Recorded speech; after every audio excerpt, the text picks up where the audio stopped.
ওই যে হলুদ এই হিয়াল্লা কালারের শার্ট যে এবারে আর এমনি লড়তো দিয়েন না। হ্যাঁ এটা চাইতেছি হিয়াল্লা কালারটা কীরকম, এবারে আবার খেলা করায় নাকি? আচ্ছা থাক, হয়েছে। হ্যাঁ আমি জানি এই এলাকার মানুষ খুব সুশৃঙ্খল, খুব ভদ্র। আমি যা বলি তারা তা শুনবে, এটা আমার বিশ্বাস আছে। আপনারা যারা হাতে ধরে রেকর্ড করছেন, এটা কিন্তু ভালো রেকর্ড হয় না।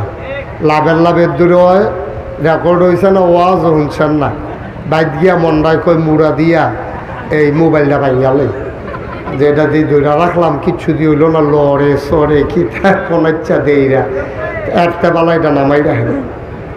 সবাই বন্ধ করেন, হাতে ধরা মোবাইলগুলো বনামান সবাই বন্ধ করেন, মনোযোগের সাথে শুনেন। এই সবাই মোবাইল বন্ধ করো, একেবারে পকেটে। আমি যেন আর একজনের হাতেও মোবাইল না দেখি। ও বোধহয় কথা বুঝে নাই না, একটা মোবাইলও থাকবে না, সবার পকেটে। মনোযোগের সাথে কথা শুনেন, আমাকে সুযোগ করে দেন। সব সময় তো ইউটিউবের ভিতরেই দেখছেন, তা আমি এখন আসছি আপনাদের সামনে, তো ইউটিউবের ভিতরে যদি আবার চাইয়া থাকেন তো আমি আর বাড়িয়া লাভ হইল কি? খুব মনোযোগের সাথে শুনবেন, খেয়াল করে। যখন যেখানে যেটা বলতে বলি আওয়াজ করে বলবেন। বলেন সুবহানাল্লাহ, বলেন আলহামদুলিল্লাহ। পরস্পর কথা বলবেন না, ওনার মতো এমনি হাতও লাড়বেন না। হাত লাড়ন যেত না, ডর করে আমার।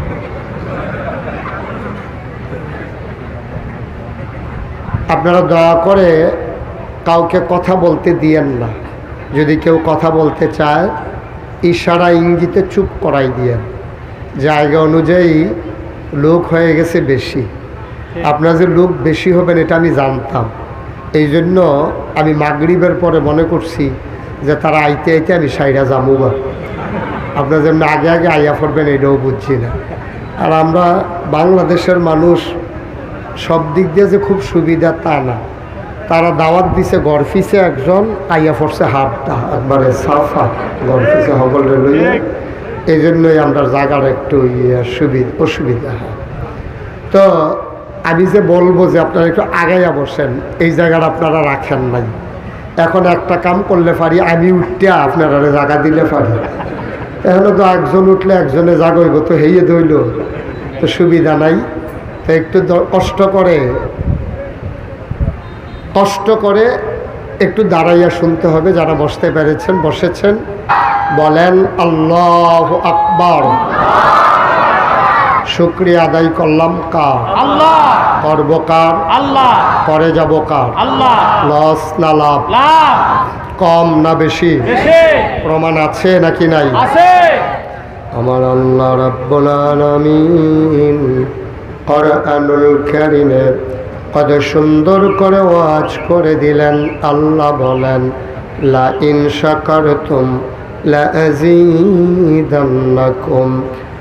দুনিয়ার মানুষ নিয়ামত পেয়ে যদি শুকরিয়া আদায় করবে, যেই নিয়ামত পেয়ে শুকরিয়া আদায় করবে, শুকরিয়া আদায়ের কারণে ওই নিয়ামত আমার আল্লাহ আরো বহুত গুণে বাড়িয়ে দেবেন। বলেন সুবহানাল্লাহ।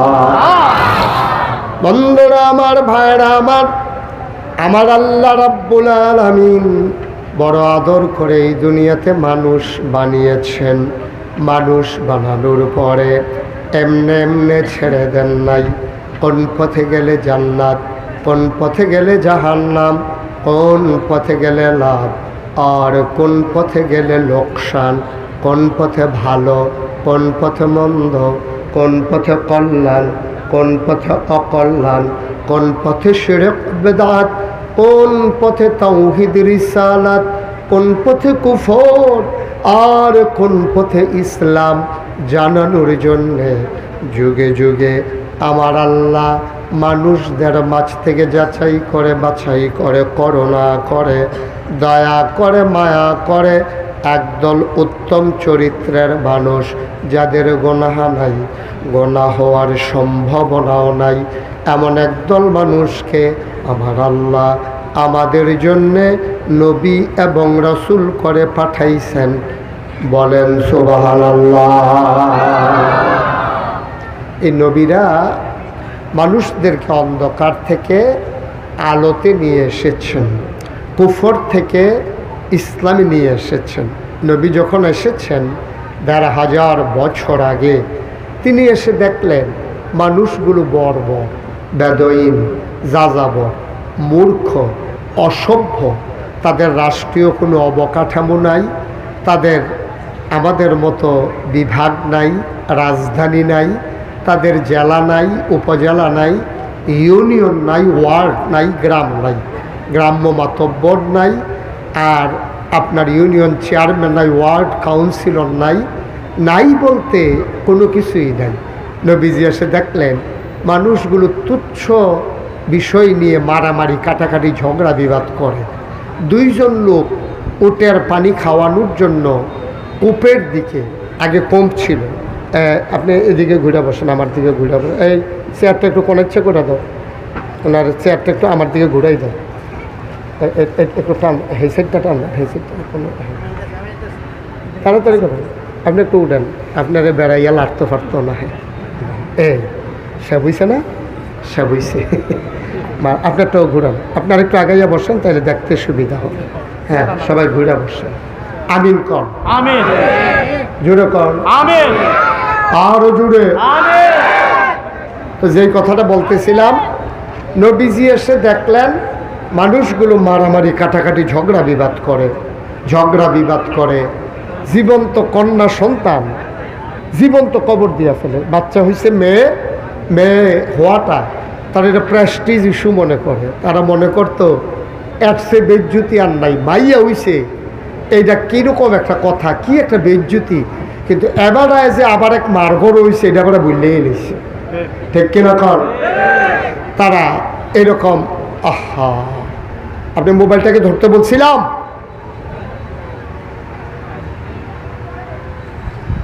তারা কন্যা সন্তান জন্ম হলে তারা এটা নিজেকে ইজ্জতের বিষয় মনে করতো, যে এটা খুব খারাপ ইজ্জত গেছে রে, আমার ঘরে জি হইছে, ভাইয়া হইছে, এটা তারা খুব বেইজ্জতি মনে করত।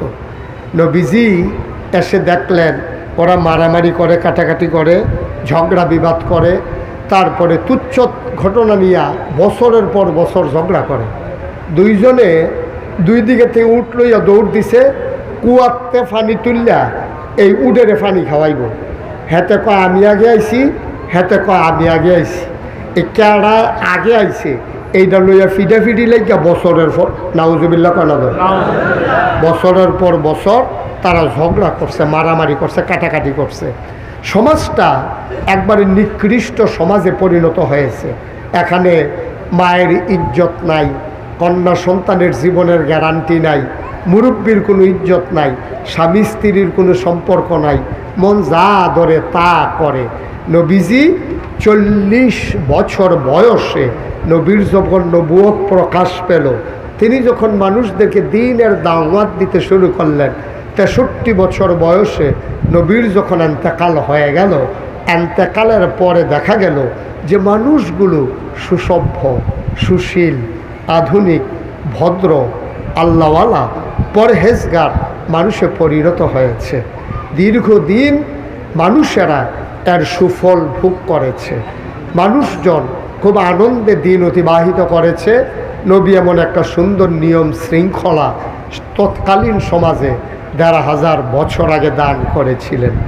তখন বর্তমান বিশ্বে এখন যখন শান্তি শৃঙ্খলার জন্য মানবাধিকার কমিশন হচ্ছে, তারপরে আপনার জাতিসংঘ হচ্ছে, বিভিন্ন জোট হচ্ছে, মানুষ ঝগড়া বিবাদ থেকে যখন বাঁচতে চায়, একবিংশ শতাব্দীর সূচনা লগ্নে বিশ্বের সাথে গোটা বিশ্বের 800 কোটি মানুষ খেয়াল করে দেখলো আজও আমরা ভদ্র হতে পারিনি। নিরস্ত্র, একেবারে অসহায় একদল মানুষের উপরে সশস্ত্র, বুদ্ধিভিত্তিক, প্রযুক্তি নির্ভর একটা গ্রুপ, ইসরায়েল এবং তার সাথে আমেরিকা, এবং তার সাথে ইউরোপিয়ান জোট, বড় বড় দেশ যারা কাফের বেদিন, তারা এই আপনার ফিলিস্তিনের মুসলমানদের উপরে, লেবাননের মুসলমানদের উপরে, সিরিয়ার মুসলমানদের উপরে অকথ্য নির্যাতন করে। প্রায় 50,000-এর উপরে এক বছরের উপরে নির্যাতন করে তারা আজকে মানুষকে লাশ বানিয়ে ফেলেছে। ঠিক কিনা বলে? নবী এসেছিলেন 1500 বছর আগে মানুষের জীবনের নিরাপত্তা দেওয়ার জন্যে, মানুষকে স্বাভাবিক মৃত্যুর গ্যারান্টি দেওয়ার জন্যে। কিন্তু আফসোস হলো এত বছর পরেও গোটা বিশ্ব যখন কম্পিউটারাইজড, গোটা বিশ্বকে বলা হচ্ছে গ্লোবাল ভিলেজ। আজকে আমেরিকা থেকে এই ভিংলাবাড়ি কথা বলা যায়, ভিংলাবাড়ি থেকে আমেরিকাতে কথা বলা যায়। আমরা অনেক দূরে গিয়েছি প্রযুক্তির সাথে, আমরা অনেক ধনী হয়েছি। আমাদের সোনের ঘরের জায়গায় টিনের ঘর, টিনের ঘরের জায়গায় বিল্ডিং হয়েছে, একতলার জায়গায় 5 তলা হয়েছে। কিন্তু আমরা ভদ্র হতে পারিনি, আমরা আজও মানুষের জীবনের নিরাপত্তা দিতে পারিনি। ঠিক মানুষ